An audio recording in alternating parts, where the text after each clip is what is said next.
Hello again. And this afternoon, stakeholders in the cocoa sector are on edge as the finance minister prepares to unveil sweeping measures this afternoon to address persistent industry challenges. The sector's woes peaked in recent weeks, with farmers threatening action over the government's failure to purchase their cocoa, an issue industry experts warn could impact production for years to come.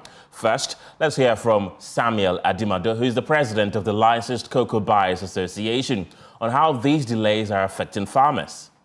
The truth of the matter is that we owe the banks more than the farmers. Of course, the farmers are major principal actors. So obviously, once we owe farmers, and any of them, irrespective of their number, making noise, we need to address that. And we needed to set the record straight, setting the record straight because our principal financiers, that's the banks that we have borrowed money from, we need to also indicate that we have not Nicodemously, let me put it this way, gone for the money from Cocoa Board, and then we have refused not to pay them.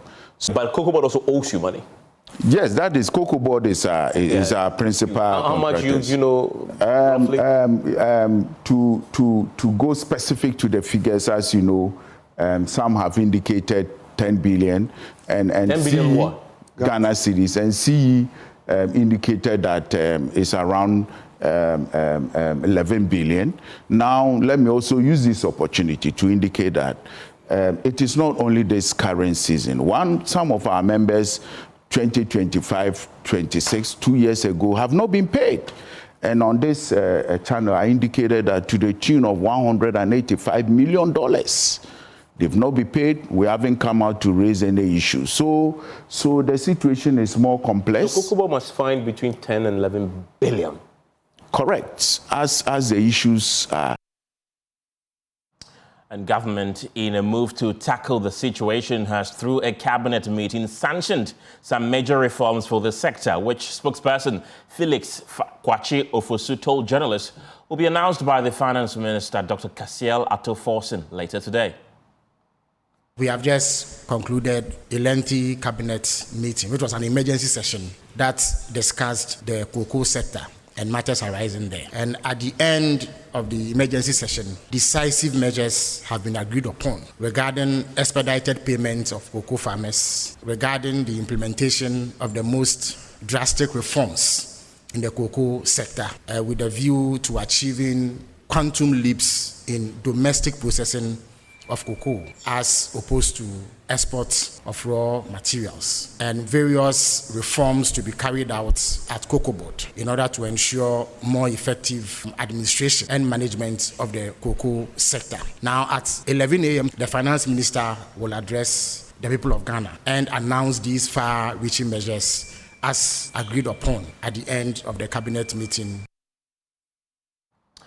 And that announcement, we now know, is happening at least as at 12 p.m. And we'll take you to the finance ministry shortly. But first, let's do a chat with Caleb Ziblim from our research desk. And Caleb has been breaking down some of the key challenges of the sector. Take a listen.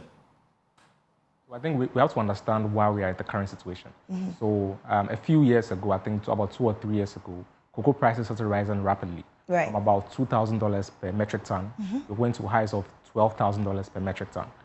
And this sharp rise was because Ghana was not meeting our cocoa production targets. Galamsey, some diseases, and then bad weather conditions meant that production could not meet demand. Right. So once you have low production and you have the same demand, price will go up. So this is why prices went up to about $12,000 per metric ton. Last year, Ghana was benefiting from this because we increased production and prices still remain where they were. Right. And also because we lost production numbers, Cocoa Board could not secure the syndicated loan, because before you can get syndication, you need to prove to buyer that you have cocoa to sell. Right. Because we didn't have enough cocoa to meet the targets and we were already owing about 300,000 metric tons, it was very difficult to secure syndication. Now, without syndication, it means Cocoa Board itself does not have money to buy from farmers. This meant that the off-takers, or those in different countries, mostly in Europe, provided the LBCs here in Ghana with capital to go and buy the cocoa beans from farmers. So Cocoa Board was out of the picture. Now, we are in this problem because world market price of cocoa has been falling. Ghana's farm gate price about $5,000 per ton. Currently, cocoa price is $3,000. 3,000, yes. So no foreign buyer is going to buy a more expensive bean. Exactly. So now the money is not coming from the foreign buyers to the LBCs to go and purchase the cocoa, which is why we're in this problem. Because ideally, cocoa board should be buying from the farmers, but cocoa board doesn't have money. And the foreign buyers do not want to buy Ghana's cocoa because it's expensive. And then other countries like Ecuador and then Cameroon, they deal directly with the off-takers. So they don't have to pass through an intermediary and pay them more before they can get the cocoa. If you go to Ecuador today, you can get cocoa at $3,000 per ton. Right. So that's the main problem. Ghana doesn't have, cocoa board doesn't have money. The foreign buyers don't want to buy Ghana's cocoa because it's expensive. So now today's meeting, we foresee a few things happening. Now, the most pragmatic solution would be to cut the farm gate price. But we know how politics work, and then, you know... that would be what any reasonable human being would do. I mean, that's the pragmatic solution. But then again, that's from the government side, because government doesn't have enough money to buy the cocoa beans. But then if you cut the farm gate price, farmers will be disadvantaged. So you have to consider the welfare of the farmers. And remember, farmers signed on to the cocoa board model because we told farmers that when prices go down, we'll protect you. Right. So when prices come up, let us take some of the money, and then when prices go down, we'll protect you. So this is what cocoa board is supposed to do in a time like this. So I don't think the government is going to cut the farm gate price. Now, the next best alternative would be for the central government or the finance ministry to give cocoa board money to buy from the farmers. Now, again, Ghana doesn't have enough money to be moving around, but this is the next best alternative. Cocoa board will have to get money from the government to buy from the farmers directly. Now, again...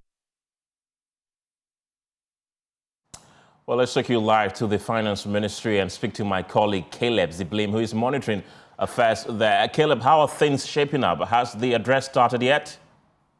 Yes, Ken. So the address is expected to start anytime soon. So far, we've seen so many people within the cocoa industry walk into the room. We've seen technical advisors for the finance minister.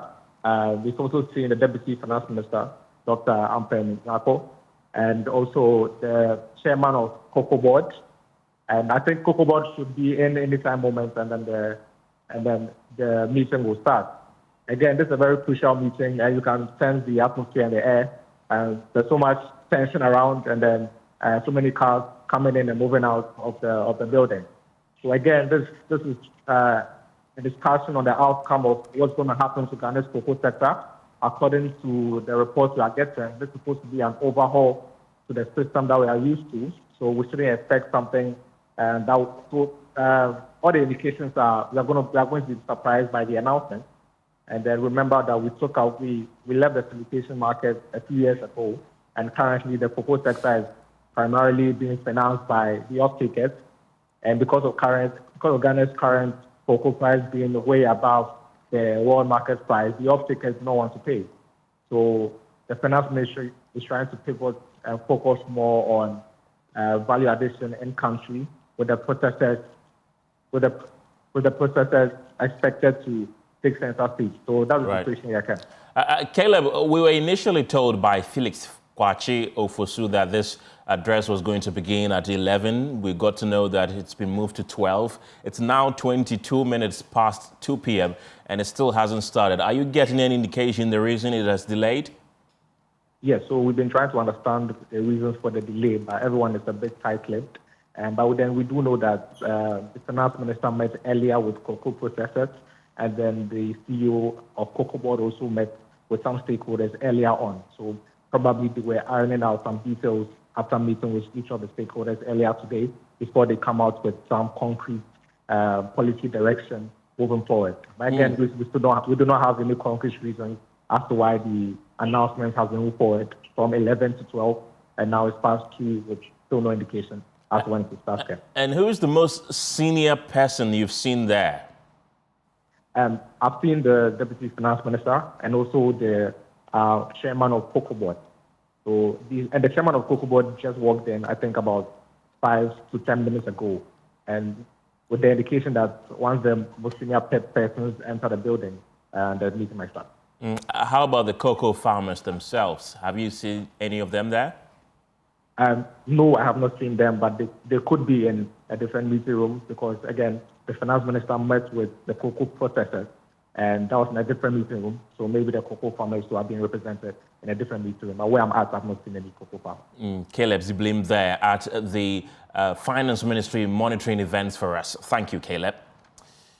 Well, let's take you to the Ashanti region now, because the Regional Coordinating Council is asking metropolitan, municipal and district assemblies in mining areas to strictly comply with government guidelines and approved statutory fees. Well, this follows reports that illegal mining activities perpetuated in some communities are aided by stickers from assemblies.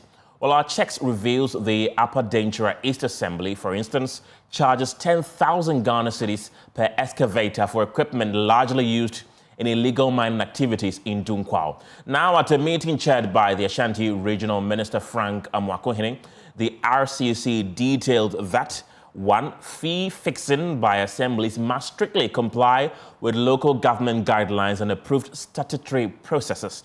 2. All existing laws relating to fees and levies must be submitted to the RCC for review and validation. 3. Revenue mobilization and task forces are to issue stickers only to legally registered entities, equipment, vehicles, or premises. 4. Assemblies are required to request and verify business registration certificates, licenses, and permits from any entity seeking to register equipment, vehicles, or businesses to operate within the jurisdiction, with particular emphasis on mining, quarry, and sand winning operators. And the media relations officer of the Lands Ministry, Pakwesi Shandoff, has been providing some details. Of the MMDCs, and so this one clearly ties into it. Indeed, there is more that is to come, but what should finally, put this matter to rest will be the outcome of the investigative process that has accordingly begun. And I want to use the platform to once again stress that in the entirety of the investigative process, if it becomes apparent that there has been any form of wrongdoing, the sector minister has reiterated that nobody will be spared in that particular regard. What are the monetary mechanisms to ensure compliance?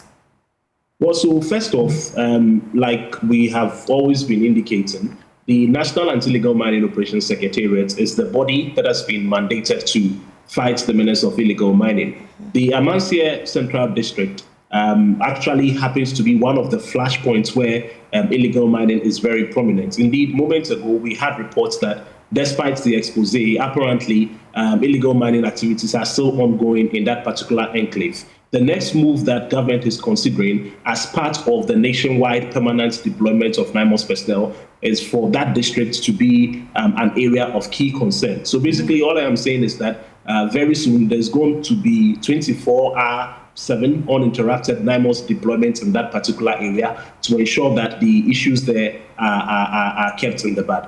So these measures, are they constricted to just the Ashanti Regional Coordinating Council, or it's also, going to be replicated across the country? Absolutely. It's going to be a widespread replication because there are 16 administrative regions in the country. We all know that. But out of the 16, 6 are very principal when it comes to the menace of illegal mining. Vis-a-vis, you are looking at, of course, foremostly the Ashanti region, right, the western north region, the central, the eastern, and then some parts of the northern enclaves of the country. All of these areas, for the fact that illegal mining significantly happens there, they are all parts of the catchment areas where these policies would affect. Well, meanwhile, we've also been hearing from the Deputy Executive Director at Arocha Ghana, Daryl Bosu, who has been expressing his view on the new directive. It's not about whether the Assembly is charging fees for excavators or chanfans. The challenge with the Assembly is the fact that they are failing to ensure that the equipment they license are being used for the right purposes and not engaging in illegal activity. So to give this directive to the assemblies and not ensuring that the assemblies really now take steps to monitor and really deter illegal activities that promote galamsey, then we will have a problem. So it is not enough. We must do more. And until the assemblies start actively monitoring and pursuing and making sure that people engaged in illegal activities are not able to work, despite the fact that they've been given the license, particularly for the equipment. Because if you look at the fees and fine system of the Assembly, which is meant to help them generate internal revenue, it is only for equipment and for services that are provided. It does not really categorically say whether the service is illegal or not. It is then the responsibility of the assembly to monitor and make sure, I gave you a license for your excavator. What are you doing with it? So it is not enough to come up with all these directives without putting in place the mechanisms to then deter and actually make it impossible for people who have paid fees for an excavator to use it for illegal activity. We need to see beyond just the narrative of say, do this, do that, to actually enforcement and monitoring on the ground. Well, we've heard the president time and over again saying on the issue of deterrence that if he catches any of his officials engaged in illegal mining, that will be the end of their time in office. But we are yet to see this. You think with these measures coming up, will the president be committed to doing so? I think we need to get to a point where when the presidency or the government says they're investigating certain people, we need to come to a conclusion of all of these investigations. I mean, the Parkwesi did mention about some members of the NDC party rank and file who were the subject of investigation. I don't think that we got to a conclusion to those investigations. And we have also had cause to talk about some other persons who have been reported. And now if you go to certain districts and communities, community members are talking about constituency persons, even some police people involved in illegal mining, but we are not really seeing active investigations going on to really come to the conclusion of these matters. I only wish that for this matter, we get to a conclusion and the necessary pronouncement and also the necessary deterrent measures are put in place.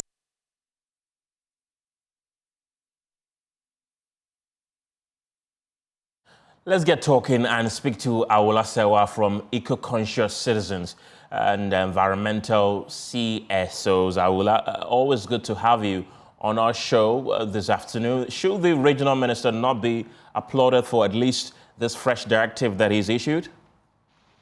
Good afternoon. Thank you for having me. You see, I'm very disappointed.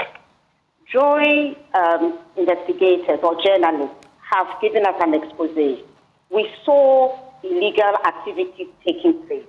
We saw persons operating camps who have to take them. I believe take this out, whatever. The he is still at post. What makes a system? He should have moved by now in further investigation. As he said, President Vision said that if the entity is ministry to be so. The fact that everybody involved in or complicit legal should jail. So for us, unacceptable that even after the he is still at home. We had indication from Felix Kwachi Ofosu that government is going to thoroughly investigate this and anyone found culpable will be punished according to the law. Don't you think we should give them some time to conclude with their investigations before any action is taken? No, there are certain things that immediately you are suspended. For example, when there was this rumor about monies being taken to induce voting, the High Commissioner in Nigeria was recalled.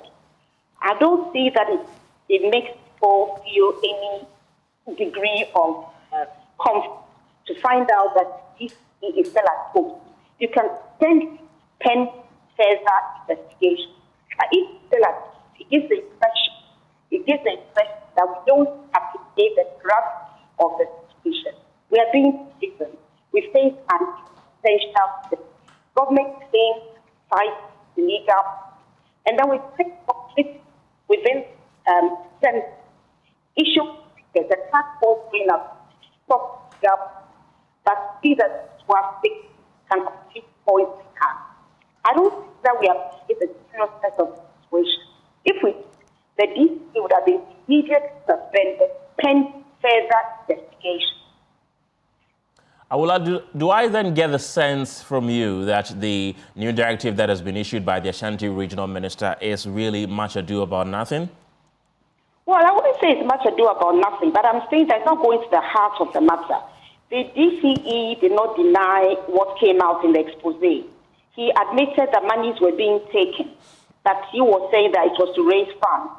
I don't know why we don't raise funds then for murderers, armed robbers, and so on and so forth. I mean, legal activity, you cannot fund. So the direct me does not go to the mass. And if that is being committed, it was being supervised the assembly. In fact, pay protection money, because once you pay the money, you'll be allowed to in your criminal activity. And these persons are still at school. To me, the first thing to do before issuing the directive was to suspend all those who were involved and then do further investigations to see whether it's happening in other assemblies as well. I don't think this is limited to this particular assembly. But to just issue the directive and tell us that investigations will be conducted, I don't think it comforts people who are genuinely interested in the fight against illegal mining. Frankly, many people are saying the fight is not going anywhere.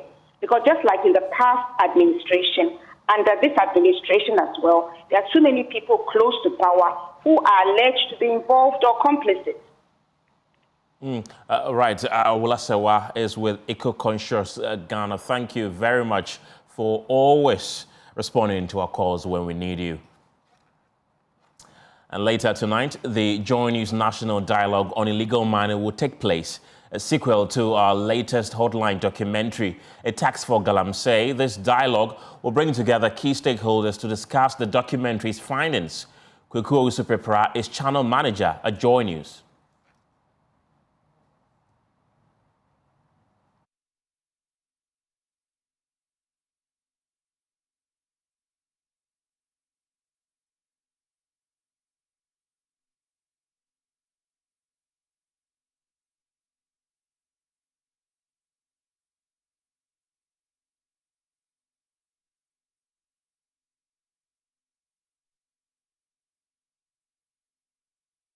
We'll bring you the sound of our channel manager, Kweku Owusu-Pepra, later. But in the meantime, let me take you back to the Ministry of Finance and engage my colleague, James Eshen. James, we understand there's an update. What can you report from the Finance Ministry?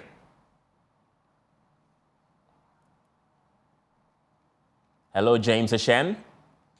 Getting indications here that the Finance Minister, Doctor, can you hear me? So you will rise on here.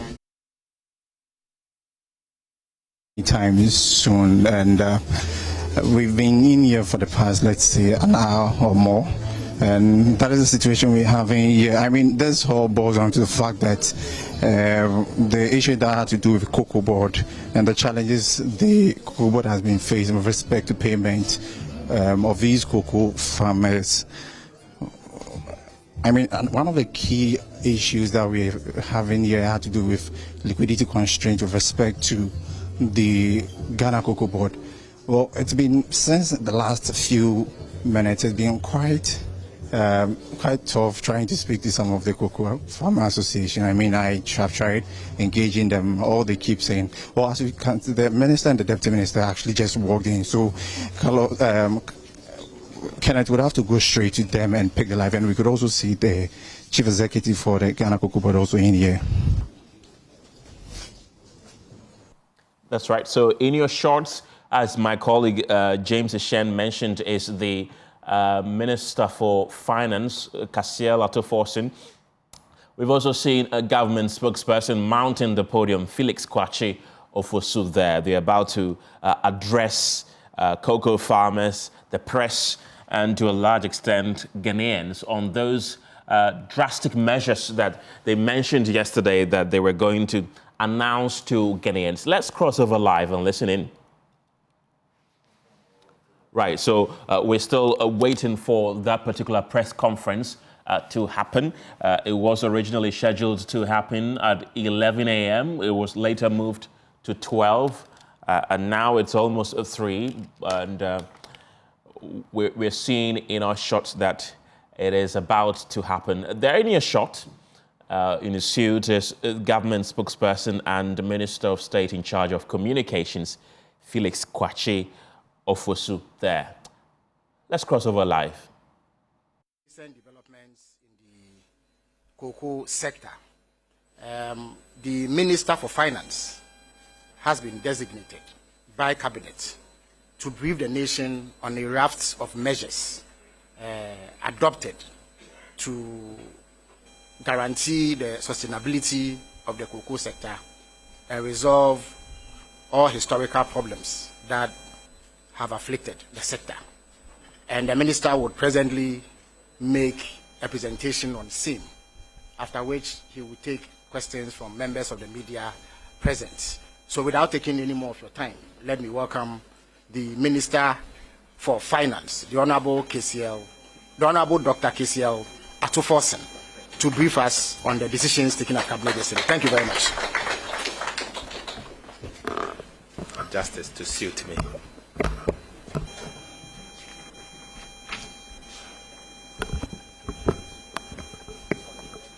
Thank you.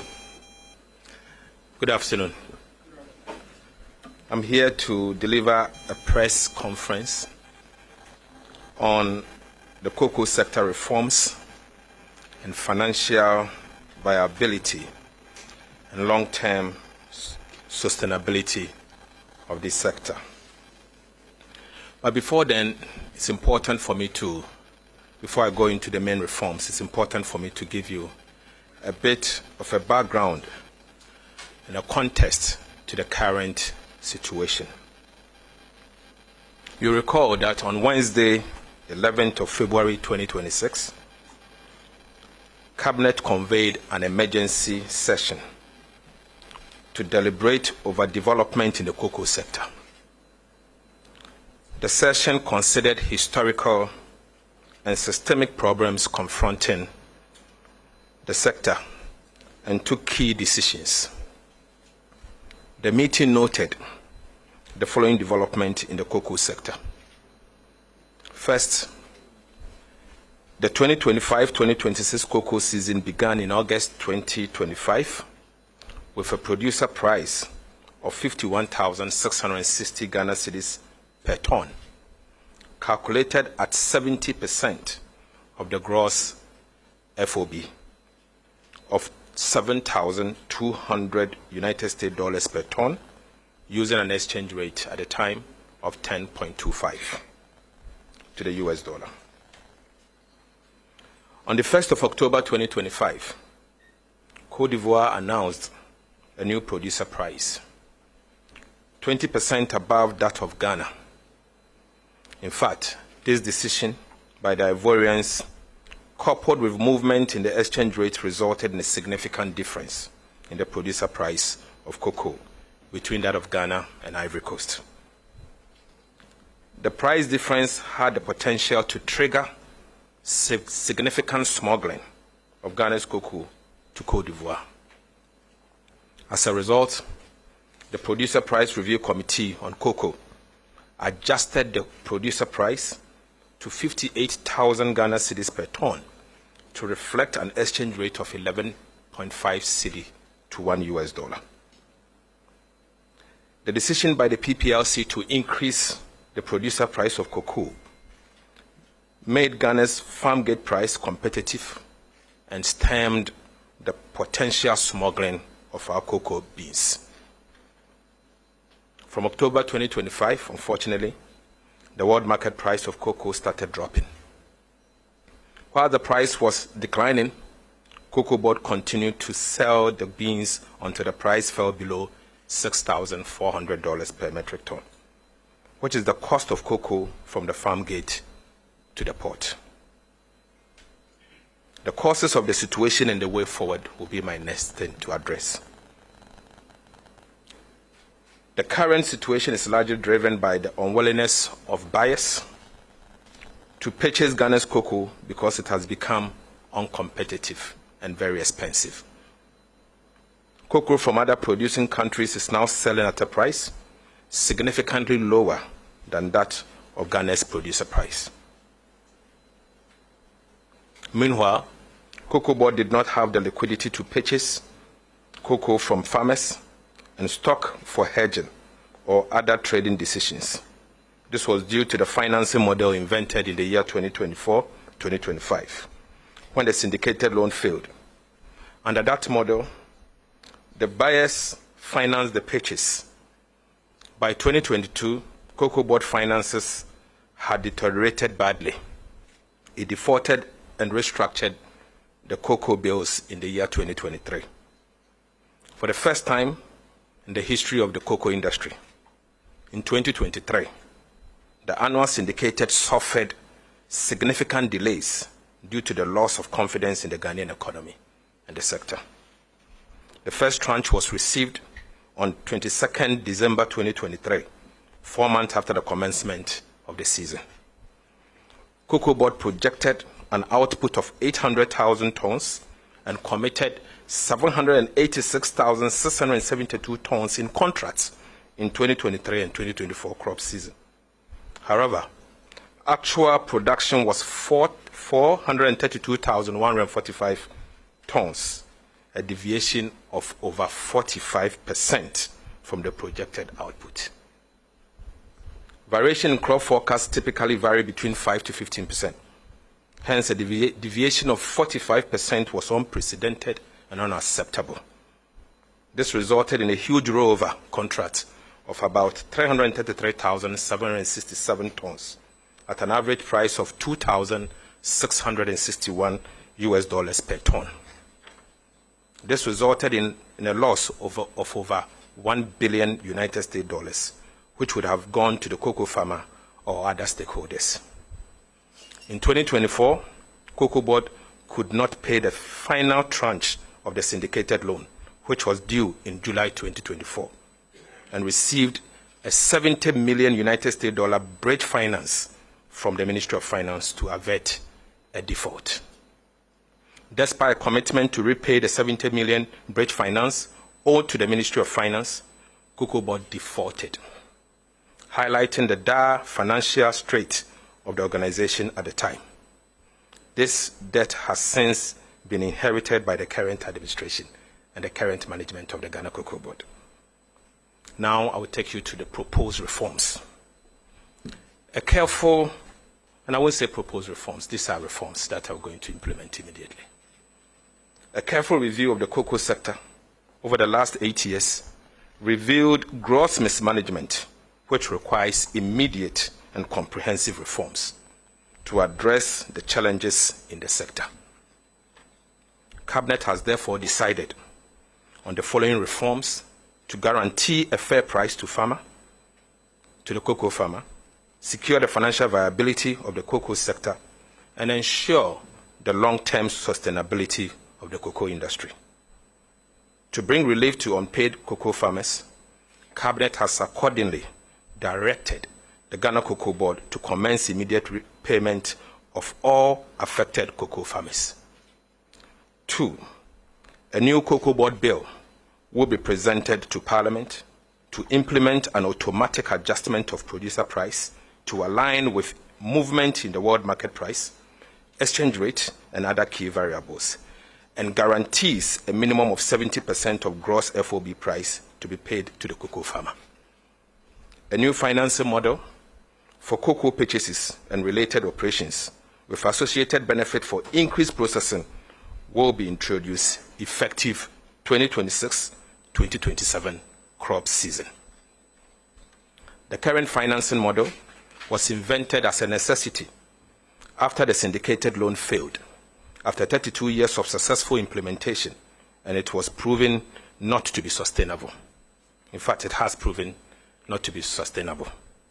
The financing model is entirely dependent on a buyer's willingness to bear the financing cost and to pre-finance the purchase of cocoa.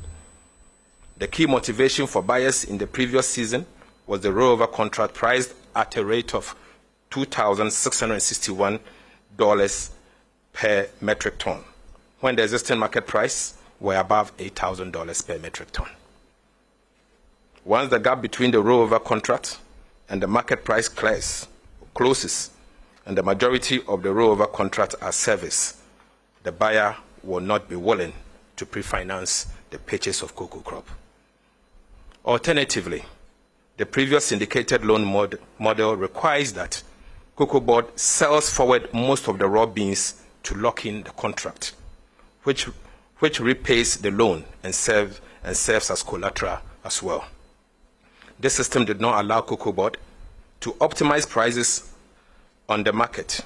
In addition, the use of raw beans contract as collateral for the loan meant that Ghana could not optimize its installed capacity for processing. The new financing model will utilize domestic cocoa beans to purchase cocoa. The new financing model will utilize domestic cocoa bonds to purchase cocoa and repay the cocoa proceeds within each crop year.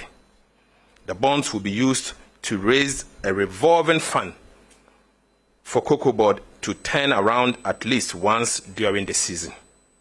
The model will also revive the indigenous license buying companies that have been completely thrown out of business as a result of the current financing model. State-owned produce buying company, PBC, will be revived to resume full operations and become the leading license buying company in the cocoa sector with immediate effect. With the new financing model, Cocoa Board can sell beans of any volume to local processing companies to promote value addition and job creation. Cabinet has, however, directed that with immediate effect, the remainder of the beans for the crop year 2025-2026 should be allocated for domestic processing. Cabinet has also directed that beginning from 2026 to 2027 crop season, a minimum of 50% of all cocoa beans should be processed locally. And this will be part of the Cocoa Board bill going to Parliament. Pursuant to this, the state-owned cocoa processing company, CPC, will be revived as a matter of priority to become the leading processor of Ghana's cocoa beans. I've also, this morning, together with my colleague, the Minister responsible for Trade, Agribusiness and Industry, met with domestic cocoa processors cutting across the private sector, who have indicated that they have the capacity and the willingness to process more than 50% of Ghana's cocoa beans going forward. An agreement has been reached on the immediate implementation of this policy. In order to address the indebtedness inherited by the current management of Ghana Cocoa Board, Cabinet has further directed that the Minister responsible for Finance, myself, to urgently seek parliamentary approval for the following. 1, to convert the legacy debt of about 5.8 billion Ghana cedis onto the Ministry of Finance and Bank of Ghana. Cocoa Board currently owes the Ministry of Finance 3.7 billion Ghana cedis, which arose from the conversion of non-marketable cocoa bills into a loan, and the Bank of Ghana another 10-year loan of 1.38 billion Ghana cedis. The debt conversion will restore positive equity and boost the international and local market to support the operations of the Ghana Cocoa Board. This will strengthen the balance sheet, obviously, of Ghana Cocoa Board to enable it to implement its new financing model and the reforms. Cabinet has also directed that, with immediate effect, there should be a transfer of road liabilities worth 4.35 billion Ghana cedis to the Ministry of Roads and Highways and the Ministry of Finance. From 2014 to 2024, Cocoa Board owed cocoa contractors. From 2014 to 2024, Cocoa Board awarded cocoa contracts of up to 26.5 billion Ghana cedis, with 21.5 billion Ghana cedis of contracts awarded between 2018 and 2021. Despite an agreement under the IMF program in 2023 to rationalize Cocoa Board's commitment of 21.7 billion Ghana cedis to 6.9 billion, the previous board and management of Cocoa Board failed to conduct this exercise. The exercise has subsequently been completed under the supervision of the Ministry of Finance and the Minister responsible for roads. The Minister of Roads and Cocoa Board jointly conducted this rationalization exercise to reduce the exposure on cocoa roads. Upon the completion of the exercise, the total exposure of 21.7 billion Ghana cedis has since been reduced to 4.35 billion Ghana cedis. Cabinet has directed that the liabilities of the 4.35 billion be transferred to the Ministry of Roads and Ministry of Finance for payment. Cabinet noted that road construction account to a significant part of the financial difficulties of Cocoa Board. And this is important, let me stress. Cabinet also noted that road construction accounts for a significant part of the financial difficulties that Cocoa Board is facing at the moment. Pursuant to the earlier announcement that I made in the course of last year, the new cocoa bill that is going to Parliament will now prohibit Cocoa Board from such quasi-fiscal expenditures and other non-core expenditures going forward.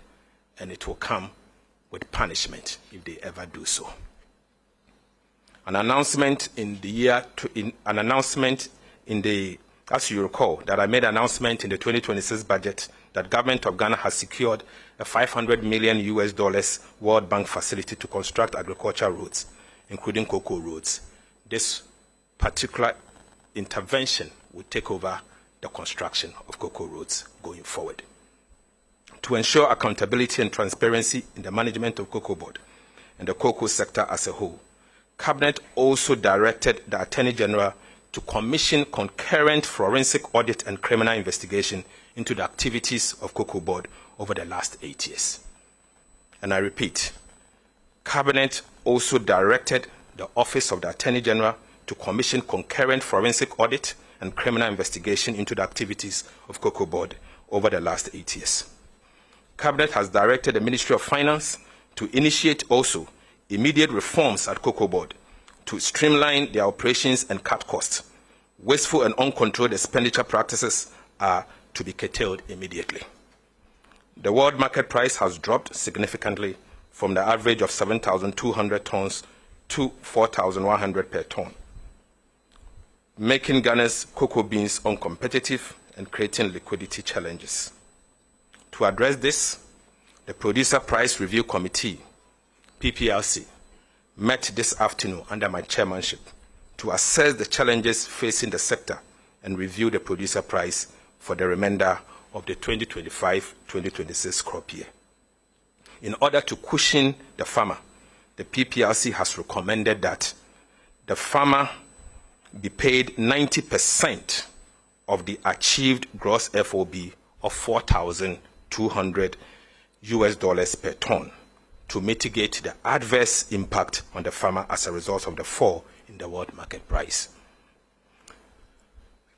As a result of that, the PPRC thereby announces that effective today, Thursday, 12 February 2026, the new producer price for the remainder of the 2025-2026 crop season will now be 41,392 Ghana cedis per ton and 2,587 Ghana cedis per bag. This measure has become necessary to reflect the reality of the world market price of cocoa, ensure the injection of immediate liquidity for expedited payment of farmers, and guarantee the sustainability of our cocoa sector.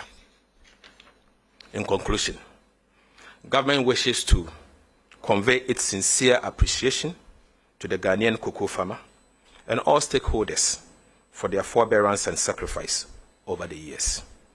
Cocoa has always been the mainstay of our economy, and wish to assure them that these reforms will protect the interest of the cocoa farmer and the cocoa sector.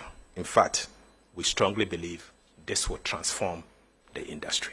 Thank you very much for your attention.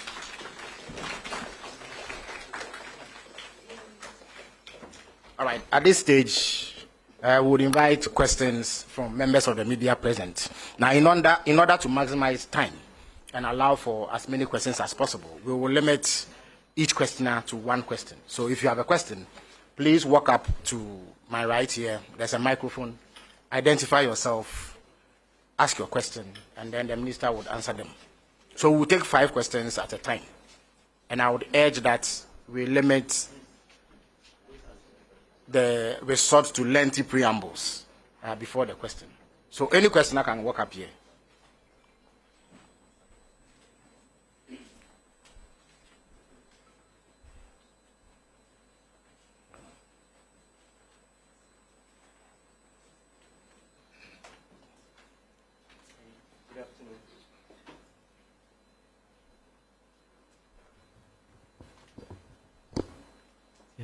Hello, good afternoon, Minister. My name is Francis Into. I work with the Ghana News Agency. you've indicated that Cocoa Board has been directed to immediately pay all cocoa farmers. Has money been made available for Cocoa Board to take on this exercise? Thank you. Thank you very much. Is there any other question, please? Please welcome. My name is Caleb Zeblin from JoyNews Research. Please speak up. My name is Caleb Zeblin from JoyNews Research. So just a follow-up to the financing.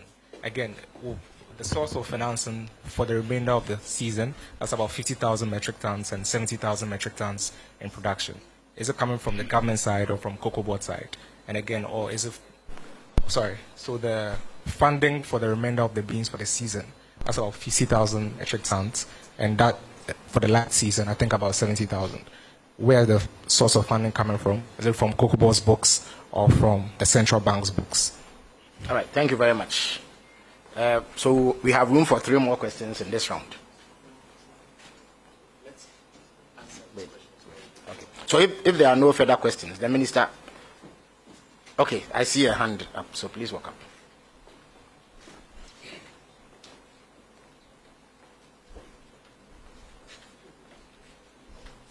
Minister, thank you very much. My name is Prince Essien with GH1 TV and Star FM. A farmer wants to know that, in essence, the price per bag has reduced from 3,600 to 2,500. Thank you. All right, thank you for that question. If there's no other, I would invite the Finance Minister to answer these 3 questions. Thank you very much.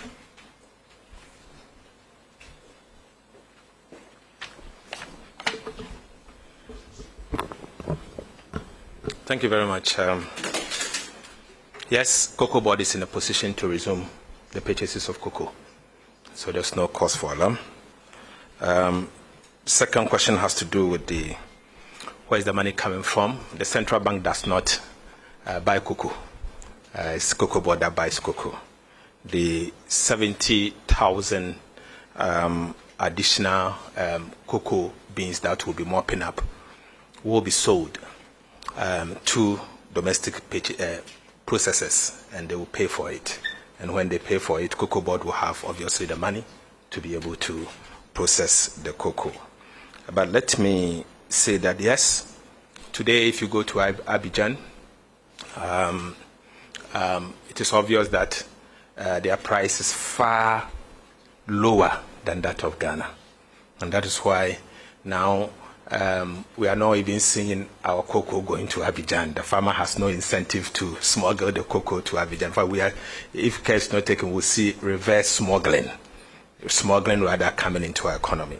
Right, so you've been listening to the Finance Minister, Kasiel Atto-Forson, making some updates with regards to the purchase of cocoa and giving some assurances to cocoa farmers as well. There's a new producer price that he has announced, that there's going to be 41,392 Ghana cedis per ton. That's the new price per ton for cocoa. He's been making a whole lot of, raft measures, including the Attorney General. He's announced that the Attorney General is going to investigate the dealings of Cocoa Board in the last 8 years as well.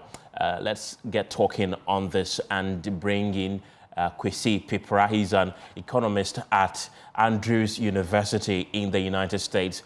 And we are also working the phone lines to get Fifi Boafo. He's a former head of public affairs at Cocoa Board. Professor Pipra, grateful for your time this evening. You've been listening to the finance minister, who's had about between 30 to 40 minutes to address the challenges, the prevailing challenges that are confronting the cocoa sector. What do you make of his remarks today? Good afternoon to you. So listen carefully to the finance minister. I noticed they are addressing the issue of funding for Cocoa Board. I'm very glad that he talked about converting some of Cocoa Board's loans that are owned to Bank of Ghana and Ministry of Finance into equity. Right. And this is going to strengthen the books of Cocoa Board. In my perspective, we cannot do this whole cocoa sector process without also addressing produce buying company, a company which is also majority owned by government, as the lead buyer of all, which should be the lead buyer of all the cocoa beans from the cocoa farmers. And then Cocoa Board will pay them. And then Cocoa Board will now sell it to CPC, which according to the finance minister, would be the lead manufacturer or processing of the cocoa beans. So these three companies, the majority shareholder is government. So I'm expecting that, as the finance minister has mentioned that they are going to look at CPC, they must also look at PBC, which is the buying end. So we in the past we've killed PBC or produce buying company, and allowed private individuals or private companies to take charge of the purchasing of the cocoa beans. This is all because the private companies, based on the old model, were able to raise funds, buy and pay the farmers, and then now sell it to Cocoa Board, and Cocoa Board must have to pay them, and there's a reason why we have this debt coming up. So if government wants to own the whole chain, then the government must look at not only Cocoa Board and not only CPC. Government must also look at the produce buying company, which is also struggling. Now, let me address some. So, using bonds is good. However, bonds are raised for long-term financing. If we look at cocoa, the way we buy cocoa in Ghana, it is a yearly process. So the question is, are the bonds going to be raised and repaid within a year? If they are going to be prepaid within a year, then it is better for us to probably call it a commercial paper or a treasury, because then it will fall under what in finance we call money market transaction. So using the word bonds, I mean, the technical term is that you borrow for a very long term. What about the next year? Is Cocoa Board going to the market to borrow again? So this is one other factor. Let's also think about Forex coming in. Will the government be opening these bonds to international markets for them to buy into the bonds we are going to raise?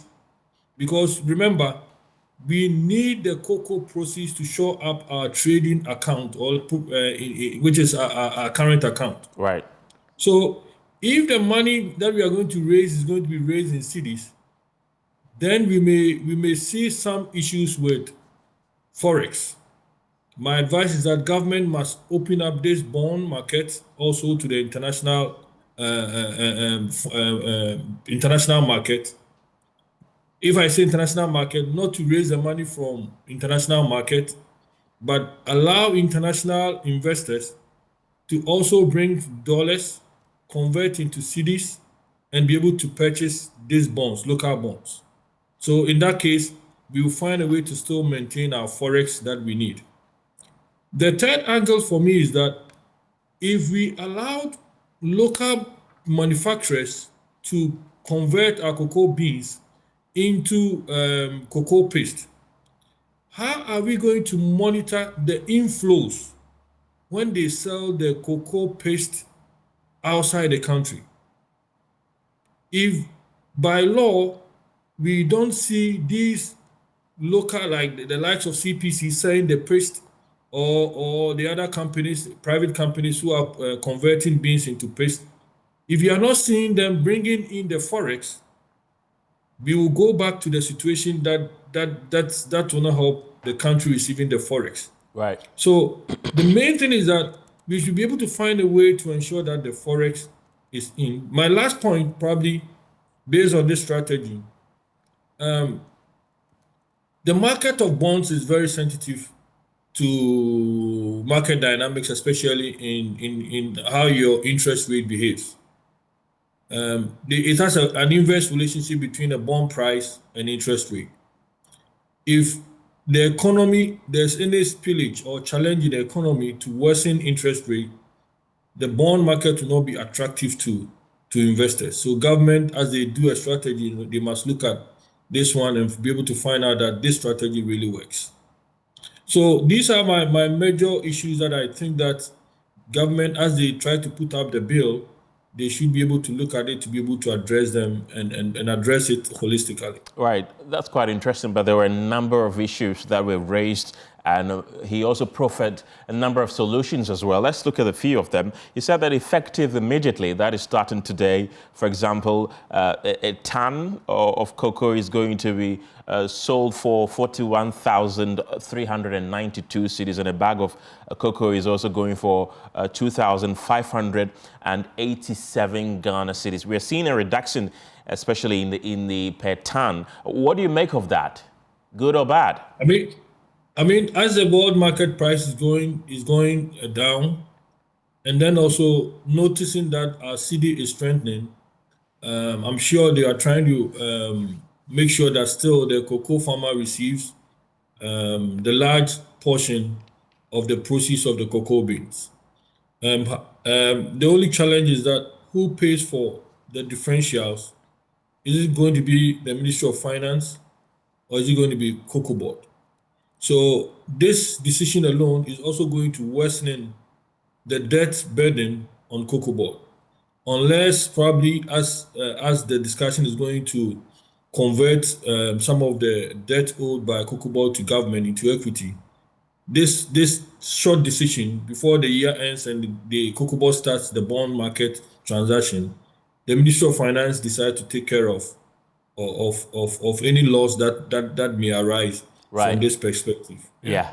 Speaking of debt, though, he says that they're going to seek parliamentary approval to, for example, convert 5.8 billion legacy debt to the Finance Ministry and the Bank of Ghana as well. This is how it's going to be like. He says 3.7 billion Ghana cedis owed to the Finance Ministry, and then 1.38 billion 10-year loan owed to the Bank of Ghana. And he mentioned that this will restore positive equity and strengthen Cocoa Board's balance sheet. Doable? I mean, remember, these three entities are government-owned. So on paper, it is doable because the government has majority in parliament. So passing that will not be a struggle. Right. However, they may have to be able to convince the minority. Let's remember that it is only, let me put it, it is not cash flow movement. It is only a paper transaction backed by legal or regulation if it's part of parliament. So Cocoa Board is not going to receive any money. They are just going to move a debt position from a debt to an equity position. Right. So it is just on the surface of a book transaction, book by book transaction. We may have to find out how Bank of Ghana is going to treat this transaction. Is the minister telling us that Bank of Ghana is now going to be an equity stakeholder in Cocoa Board? Because theoretically that is what it means. Or is Bank of Ghana going to write off that debt from their books? Because Bank of Ghana cannot be part owner of Cocoa Board. So these are the intricacies. We already know the Ministry of Finance in their case is very easy because the equity section of Cocoa Board is owned by Ministry of Finance. Right. But when it comes to Bank of Ghana, they need their money. So the central bank, that amount of money, two decisions, one decision or two, whether Ministry of Finance is going to transfer the money on behalf of Cocoa Board to Bank of Ghana, or Ministry of Finance is going to instruct through the approval from Parliament for Bank of Ghana to write off this loan. And then, so these are some of the intricacies that must be looked at. It is not just easy. I'm sure there will be a lot of discussions, but this saves Cocoa Board and put Bank of Ghana into a very worse situation. Already they know they are now turning up. But so if they are going to lose this amount of money, the question is how is it going to be handled at the books of Bank of Ghana? Right. And Professor Prepara, there are a number of things in the new Cocoa Board bill that he says will be presented to Parliament. In that bill, for example, there's going to be an automatic adjustment of the producer prices based on world prices, the exchange rate, and other key variables. You also said that there's going to be a guarantee of at least about 70% of gross FOB price to farmers. What do you make of that as well? Well, in my mind, who is going to control that model? Is it COCOBOD? Yes. Are they going to make it known, or will they have a dashboard where we can see all the variables, and as they change per minute, the price is determined? So is it going to be linked to the world spot price? So these are some of the challenges that may come. It is doable in a way, but also will the farmer understand the formula? Whatever formula or model that's being professed must be very easy for the local Ghanaian farmer who is in my village in Enginesu, should be able to understand that, yes, this model is what is going to apply, and this is how your pricing is done. So they know that every day, this is our price. If you go to Kenya, for instance, right, they have an easy model for knowing the price of coffee, which is listed on the exchange. Is Ghana going to go on that model so that this pricing approach will be also placed on the Ghana Stock Exchange, whereby it becomes very easy to determine the price of our cocoa? Just allowing COCOBOD to do it, I mean, may bring some challenges. So we may have to look at the Kenyan coffee model, the South African model, and see how they'll be able to find to bring their commodity pricing on their exchanges. And it becomes very easy for everybody to know the price. In that case, market forces determine the price, and government will still have a band, upper and lower band, in which the price will regulate. So from my perspective, I will also recommend that when they are doing the act for this model, we should be able to see the model or the pricing being actively traded on the Ghana Stock Exchange. And this is going to enhance liquidity and is going to bring fairness in the pricing. There is no fairness in our current pricing. That's why we are seeing all these things. Kenya have been able to resolve their coffee with their exchange. We may have to also look at that to ensure that the farmer gets what is due. Right, Professor Prepra, don't go yet. I'll come back to you. But in the meantime, I've also been joined by the president of the Licensed Cocoa Buyers Association, Samuel Adimado. Samuel, you've been very vocal concerning the debt owed you by government. You were also at that particular meeting. Were you impressed with the words that came out from the mouth of the Finance Minister, Kasiel Atoforsen? Yes, thank you, Kenneth, and thank you, listeners. Yes, it has been an excellent engagement. Indeed, we are impressed with the measures that was rolled out by the minister. As they say, you cannot continue to do the old things and get a new results. You need to do new things to get new results. And therefore, the minister has policy-wise given us the framework of new things we need to do to rescue our cocoa industry. And for this matter, I'm very much impressed. And on behalf of my members, we are very much impressed. Let me also use this opportunity that in the meeting, we had a meeting with our gallant farmers, and the farmers were excellent in understanding the situation and the opportunity therein. Now, the proposal is that under no circumstances will a farmer get below 70% of the terminal price. Under no circumstances, as the minister indicated, that never again, which means that at any point that the cocoa terminal price will flip, the farmer has a gain in there. And then also the minister was emphatic that not complying with this new regulation comes with punitive measures. Right. Punitive measures. So it means that if you are working at COCOBOD, you cannot do anything and think you can go spot-free. And of course, we need to be disciplined as a people. So the minister also made it clear that any excesses, recklessness, will not go scot-free. So these are assurance to our farmers, as when I was in your studio, some of the farmers were grumbling that excesses seems to not to be addressed. And here is the case that farmers' call has been listened to, LBC's call that we need to be paid has been listened to, and now we believe that with this proposal, we are on a new target for a new paradigm shift. Right. You've previously complained that members of your association are owed a whopping 10 billion Ghana cedis. Did you get a sense that this money will be paid anytime soon? Yes, all will be paid. That is paid. So we hope that we are going to Right. Yeah. Thank you, Kenneth. And the minister also mentioned that at least 50% of the cocoa beans are going to be processed locally. Is that number enough, or should it have been more, the percentage? I would like listeners to note that all the big players have investment in Ghana. All the big players, those who matter in cocoa, have investment in Ghana.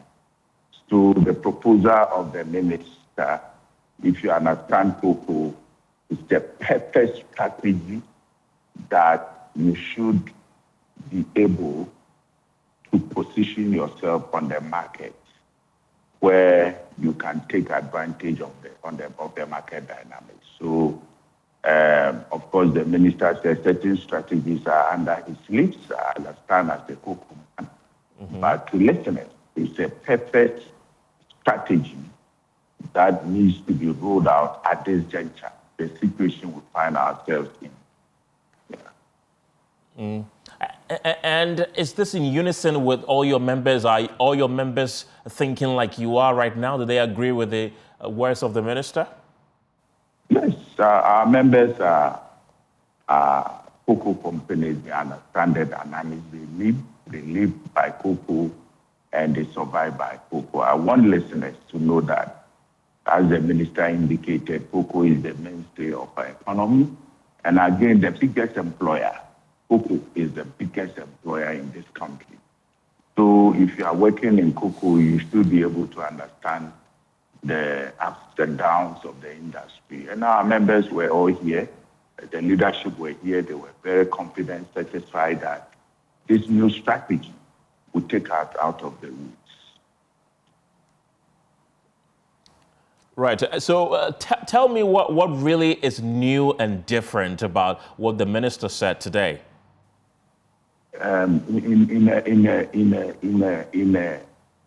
In a summary form, if you're a cocoa man, you realize that this is the first bold step in reforming cocoa.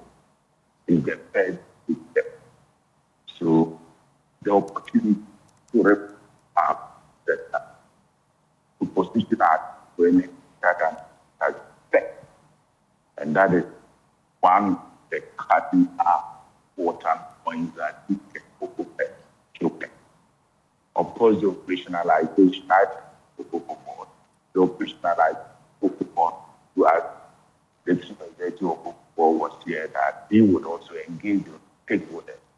But again, let me repeat myself. If you're a cocoa person, you would appreciate that this is the first big step in restructuring or reviewing or repositioning our cocoa industry. Yeah. Right. And Samuel, the new prices are let. I posed that question to Professor Prepare as well. I want to pick your thought on it as well. The new prices as today, as announced by the minister, is that the per ton of cocoa is going to sell for a little above 41,000 Ghana cedis, and per bag is going to sell for a little above 2,500 cedis. What do you make of that? Yes, I didn't hear what Professor Prepare indicated, but if you look at the terminal price now, it is not 4,200. The price the minister indicated is far above the terminal price. But the good thing I would like listeners to know is that it's just for the rest of the season, because bulk of the cocoa has been mobilized, the main crop. So this is just for the rest of the season where we go into light crop. So the wonderful aspect of this arrangement is that come the next cocoa season, 26-27, the farmer will always be better off, and the farmer will make more revenue as against the terminal price. Right, Samuel, don't go yet. Let me bring in Williams Pepra back at this point. Williams, you were listening to the finance minister with myself. He sort of admitted that Ghana Cocoa Board is in debt, is in serious crisis, and said that it has been badly run, especially the last 8 years, and that there's going to be an audit and an investigation which will be led by the Attorney General. Is that the case to go? What makes you think that Cocoa Board has accrued so much debt? Why and how did they get here, Cocoa Board? So many things have happened with Cocoa Board. We love Cocoa Board, let me put it, because I'm a Ghanaian and I'm interested in cocoa. And to say it, my PhD dissertation was on cocoa farmers. So I have a lot of details in that area. Right. So there's something I termed in my PhD dissertation called politicization, which is, in my study, it was the mediator, which is the middle point. The political entities have used Cocoa Board, and not the previous government, even those before them, as a means where, one, they use it to champion their policy agendas. Right. So Cocoa Board, instead of focusing on their core mandate, started venturing into areas that they were not supposed to go. Cocoa Board going into road areas was not their main mandate, and this was continual. Some other aspects that came along let Cocoa Board lose focus, and also because this is a cash cow. Let me put it, a cash cow for all the political entities. This is where they used to repay people who have financed political parties, because it is sure every year there will be a roadshow to raise money.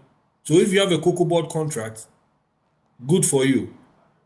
A lot of people did not also pay attention to the margins that were placed on suppliers to Cocoa Board. Right. So individuals have really profited from it. So it is good that they are saying they are going to investigate, but this investigation should not only be limited to the last 7 years or so, but possibly go backwards to see what has been done and what has been done wrong.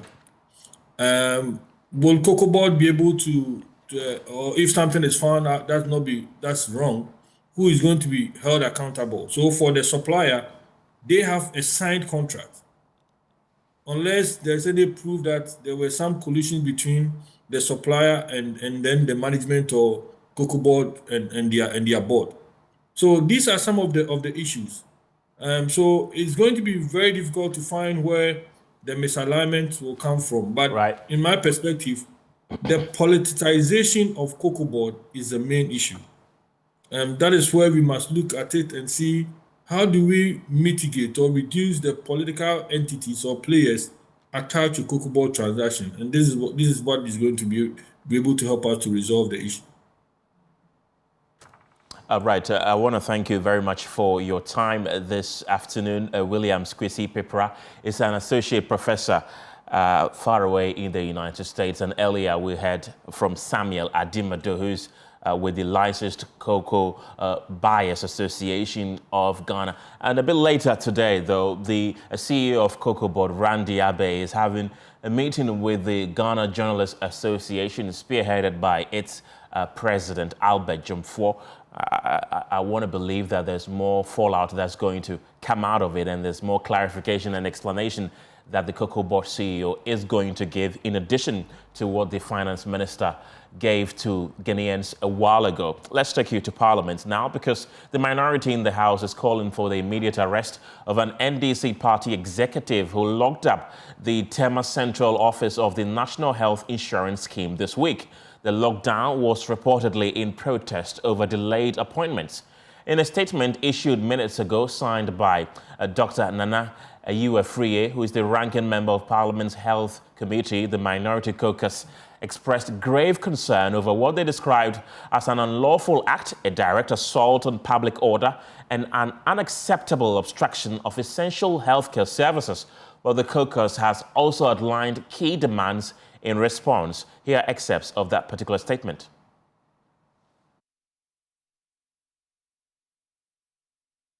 In a moment, but in the meantime, though, let's go onto the telephone lines right now and speak to Dr. Kingsley Agyemang, who is a member of the Health Committee and also the MP for Ebuakwa South. Grateful for your time this afternoon. Why does the minority insist the party executives must be arrested when they claim they were simply demanding what they believe is their right? Hello, Dr. Agyemang, can you hear me? If you would unmute for me so we can hear you. Yes, I can hear you. My apologies. Please go ahead. I lost you from the beginning. Yes. Okay, so I was asking you why the minority, which you are a part, is insisting that the NDC executives are arrested when they are claiming that they were simply demanding what they believe is their right. Interesting. A very good afternoon to your cherished viewers and listeners. So, in essence, they are saying to us that they can block an essential service provider like the National Health Insurance, which is devoid of political colorization, because it's what? Because of what? That the National Health Insurance Scheme or the National Health Insurance Authority is now a branch of the National Democratic Congress, impeding healthcare. I'm not sure that is what they are saying. In essence, what they have done is that they have blocked access to healthcare delivery and threaten the workers who work in the facility. This sets a very bad precedent for Ghana, and they are taking us back to the days where democracy was very, very infantile. In mature democracies like the one we have in Ghana, access to healthcare is a guaranteed human right provision, and no group of persons or individuals can block such an access. Do you know what happens in a National Health Insurance Authority office? That is where you get your cards renewed. That is where you get your cards done. That is where claims that service providers have provided are worked on so that they can receive their money. And certain individuals convened, joined together, and caused this or prevented such processes and actions to take place, and said they were demanding what? My friend. But Dr. Agyemang, some will say these are monsters that the politicians, including both the MPP and NDC, read, and now they're coming back to bite hard, because this is not the first time we are hearing of party foot soldiers or party executives, in essence, locking up state institutions, demanding that either the people there are sacked or they're employed there. We've heard incidents involving your party members as well. Is it not you politicians who embolden these people and we've got into where we got into? Yeah, so those are the hazards of the political profession. But notwithstanding, for how long will this continue? It is these same politicians who also occupy the office of the Interior Ministry. The Interior Minister is a politician. That is why we are drawing attention that this thing must stop immediately. It has to stop from somewhere. We can't look on like this. Usually these things happen in the first year, but in the second year, there should be some stability in service delivery. Essential service like healthcare. Essential service like healthcare, my brother. So the politician who our mandate was drawn from the people, we should deny the people access to health care. This is backward. You're calling for the arrest. Are you giving any timelines? It has to be immediate. It's ongoing. People are being denied access to health care, and it cannot be prolonged. It should be immediate. I'm sure the Minister of Interior has seen the action of these individuals, and knowing him, we hope he acts immediately. Because if he doesn't do it, we are setting a bad precedent. Well, the precedents have already been set, MP. The precedents, I gave you examples. But by the way, if this arrest doesn't happen, what would you do as a minority? Our next course of action will be determined by the caucus. But right. The Ghanaians will see which entities act, or which collection of individuals who form political parties, and be able to respond to the needs of society. So the turnaround time is very, very, very important.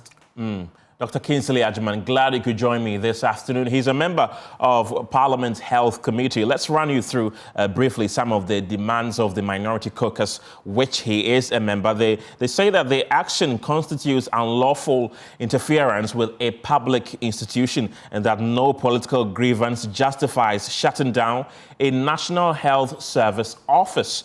The second point is that the immediate arrest of all persons directly involved is warranted. Law enforcement authorities must act decisively to apprehend and process those responsible in accordance with the laws of Ghana. The third demand is that failure to enforce the law sets a dangerous precedent, which Dr. Agyeman mentioned to us a while ago. They say that allowing political actors to obstruct public institutions without consequences undermines state authority and weakens public confidence in governance. The penultimate demand is that health services must never be disrupted for partisan leverage. And the last one is their call for the swift reopening of the office and restoration to full service. So those are the demands that you can see on your screens right now. I ran you through them a while ago.